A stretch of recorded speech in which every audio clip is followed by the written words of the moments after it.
है कि यदि छमाही चक्रवृद्धि पर, ध्यान रखना छमाही मतलब क्या है, छमाही का मतलब हाफ ईयरली, ठीक है, 20% वार्षिक दर से 10,000 रुपये निवेश किए जाते हैं, ठीक है, तब 18 माह बाद राशि होगी, 18 मंथ बाद राशि होगी, ठीक है ना, जो इंग्लिश वाले भाई पढ़ लेना, ठीक। तो देखो इसमें क्या है, जो अगर 20% हो दर, 10% हो, तो इनमें अगर आप सिंपल तरीके से करेंगे तो भी आपका इजीली हल हो जाएगा। लेकिन अगर प्रतिशत अलग है, जैसे 18% है, तो इसमें मेरे वाले तरीके से ही करना। अगर मेरा वाला तरीका देखना है तो छठा, पांचवा सब मैंने अपने तरीके से किए हैं, तो उनको से आके चेक कर सकते हैं।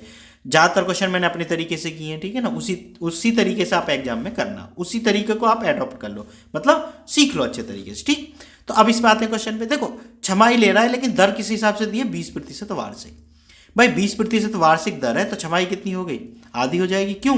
क्योंकि 12 महीने में तो भाई एक वर्ष में 12 महीने हो गए, वार्षिक उसी को तो बोलते हैं। तो 12 महीने में 20% है, एक महीने में कितनी हो जाएगी, 20/12, ठीक है। तो 6 महीने में कितनी हो जाएगी दर, 20/12 गुना 6, 6 दूनी 12 और ये 10%, ये हो जाएगी छमाही या हाफ ईयरली बोल सकते हैं आप, ठीक है। ये दर होगी। समय कितना हो जाएगा, इसने पूछा, बोला है 18 माह बाद, तो समय अगर दर छमाही है ना तो समय भी हमें छमाही के हिसाब से लाना पड़ेगा, मतलब हाफ ईयरली के हिसाब से। भाई 18 महीने, एक छमाही 6 महीने की होती है, 6 का भाग कर दो, ठीक है ना, हाफ ईयरली 6 मंथ का होता है तो भाग कर दो, 6 × 18 यानी 3 छमाही होगी, ठीक है। अब हमें क्या करना है भाई, अब हमें निकालना है मिश्र धन। तो मिश्र धन बराबर क्या होता है, मूलधन कितना है 10,000, 1 प्लस दर कितनी है 10% बटे 100, ठीक है, और समय कितना है 3 छमाही। अब इसी को हल कर लो, तो 10,000, देखो 0 से 0 कट गई, 10 एकम 10 और 11/10 आ जाएगा, और 3 की घात चल रही है तो 3 बार लिख दो, 11/10 गुना, थोड़ा मैं ऊपर कर देता हूँ, 11/10 गुना 11/10, ठीक है। तो 1 2 3, 3 0 ये हट गई, ठीक है। 11 11 121 11 1331, 20 तक के घन याद कर लेना भाई, ठीक है। 1331 और 1 0 ये रही, तो कितना हो गया 13,310 रुपये मिश्र धन कहीं है, ये रहा, ठीक है बच्चों। मेरे हिसाब से बात समझ में आ गई होगी। अगर वीडियो पसंद आई हो तो चैनल को सब्सक्राइब जरूर कर लेना। हाँ, एक चीज़ और बता दूं, मैं अपने तरीके से वीडियो आपको करके बता देता हूँ। मेरा वाला तरीका कौन सा है, मेरे वाले तरीके में भी ज़्यादा कोई फ़र्क नहीं है। पहले निकालो 2 साल का, ठीक है ना, तो 2 साल का कैसे निकालते हैं, दर ले लो। अब दर जो ली है हमने 2 वर्ष के लिए निकाल ली।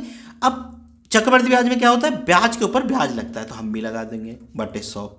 इस वाले तरीके को भी सीख लो भाई। तो ये कितना हो गया 21 आ गया। अब ये आ गया 2 वर्ष के लिए, लेकिन हमें क्या चाहिए 3 वर्ष के लिए। ये आपका जो आपकी दर है ना और समय है उसका सम्मिलित रूप है ये, ठीक है ना। उसके बाद हम समय की गुना नहीं करेंगे, ठीक।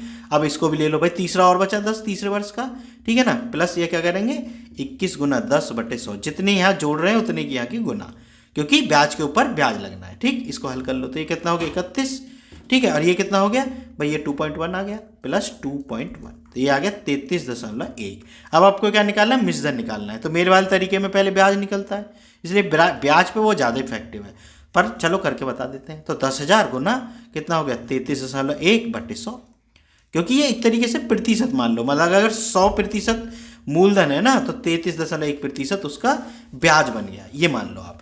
2 0 से 2 0 कट गई, और ये 2 0 हैं तो 1 0 पीछे लग जाए, ये कितना हो गया 3310 रुपये। ये क्या आ गया ब्याज, ठीक है। तो मिश्र धन क्या आ जाएगा, मूलधन प्लस ब्याज। तो मूलधन है 10,000 और उसमें ब्याज जोड़ दो, ठीक है।